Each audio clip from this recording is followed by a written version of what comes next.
Hello everyone and welcome to mentor plus. आज के इस वीडियो में मैं बात करने जा रहा हूं कि प्राइवेट और डीम्ड कॉलेज में आप अगर एमबीबीएस की एडमिशन लेना चाहते हैं तो उसके लिए बहुत ही गोल्डन अपॉर्चुनिटी है। गोल्डन अपॉर्चुनिटी क्यों है और इस गोल्डन अपॉर्चुनिटी को आप कैसे इनकैश कर सकते हैं, इसके बारे में बताऊँगा। प्राइवेट और डीम्ड यूनिवर्सिटी के जो हाई ट्यूशन फ़ी के कॉलेजेज हैं, ख़ास करके डीम्ड यूनिवर्सिटी में, क्योंकि अभी बहुत ही ज़्यादा मात्रा में सीट बची हुई हैं डीम्ड यूनिवर्सिटी में। रीजन क्लियर है, काउंसलिंग प्रोसेस में डिले हुआ है और अगले सेशन की आप देख रहे हैं कि अभी जो मार्च का महीना चल रहा है और अगले सेशन का जो एग्ज़ाम है वो भी कुछ महीने में होने वाली है। तो जिन कैंडिडेट्स का स्कोर अच्छा नहीं आया है वो नेक्स्ट एग्ज़ाम की तैयारी कर रहे हैं और इस वजह से बहुत सारे सीट पे एडमिशन नहीं हुआ है जिनकी ट्यूशन फ़ी काफ़ी हाई है। ट्यूशन फ़ी इन कॉलेजेस की जहाँ पे जो टॉप कॉलेजेस में आते हैं उन पे नेगोशिएशन नहीं होगी, उनकी ट्यूशन फ़ी कम नहीं होगी। लेकिन वैसे कॉलेज, डीम्ड कॉलेज जिनकी ट्यूशन फ़ी हाई है और बहुत अच्छे डीम्ड यूनिवर्सिटी में नहीं उनका नाम आता है, उनका ट्यूशन फ़ी कमेगा।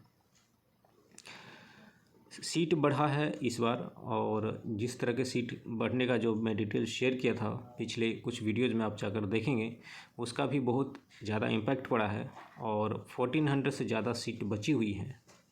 ठीक है, तो प्राइवेट कॉलेजेज में और डीम्ड यूनिवर्सिटी में आप निगोशिएशन करके, जो कि एक लीगल प्रोसेस है, एडमिशन ले सकते हैं।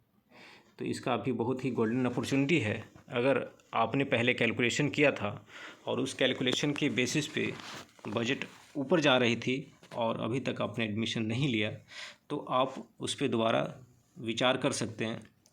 जो टोटल ट्यूशन फ़ी रहेगी उस पर कम से कम 20 से लेकर 40 लाख तक की नेगोशिएशन मिल जाएगा। और नेगोशिएशन क्यों होती है? जो ट्यूशन फ़ी रखा जाता है उसी ट्यूशन फ़ी के बेसिस पे उनका प्रॉफिट लॉस स्टेटमेंट होता है। अगर सीटें खाली रह जाती हैं तो वो सीट खाली अगले 5 साल के लिए रहेगी।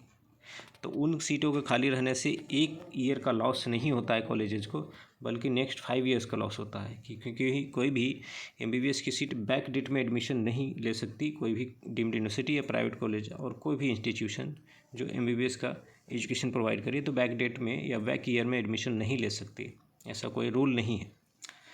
तो चूँकि 5 साल का लॉस होने वाला है और लॉस को कम करने के लिए वो निगोशिएशन करके, जहाँ तक ट्यूशन फ़ी निगोशिएट करके, और निगोशिएशन का भी एक टाइमिंग होता है, राइट टाइमिंग होता है। अगर निगोशिएशन करके सीटें अगर अलॉट हो गई और उसके बाद सीटें कम बची है तो फिर पता चलेगा कि आपकी जो बजट है वो और इंतज़ार कर रहे थे कि ज़्यादा कम से कम हो, लेकिन उतना कम नहीं हो करके बढ़ भी सकता है। इसलिए राइट टाइमिंग पे निगोशिएशन करना बहुत ही इम्पोर्टेंट है और वो राइट टाइमिंग अभी है।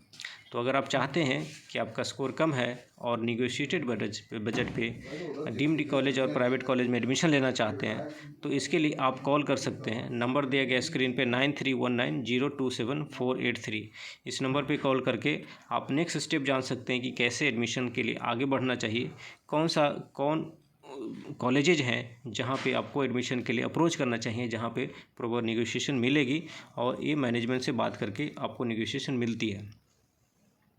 कॉलेज कौन कौन से रहेंगे ये बताना मुश्किल है, ये डिपेंड करता है आपके स्कोर पे। ठीक है, डिपेंड करता है आप कहाँ से बिलोंग करते हैं, किस तरह के स्टेट में जाना पसंद करते हैं, आपका प्रेफरेंस क्या है, इस पे डिपेंड करता है। आप डीम्ड प्रेफर कर रहे हैं या प्राइवेट प्रेफर कर रहे हैं, तो बहुत सारे फैक्टर्स हैं। तो उन फैक्टर्स को देख करके कैंडिडेट बाई कैंडिडेट ये वेरी करेगा कि अप्रोच क्या होना चाहिए और कैसे हम अप्रोच करें। तो इसके लिए आप काउंसलिंग गाइडेंस के लिए आप 9319027483 पे कॉल कर सकते हैं। हमारी मेंटर प्लस की टीम आपको इस प्रोसेस में हेल्प करेगी। और इस वीडियो में बस इतना ही। कुछ और अपडेट होगा तो मैं आपको वीडियो के माध्यम से अपडेट करते रहूँगा। So thanks for watching and have a nice day.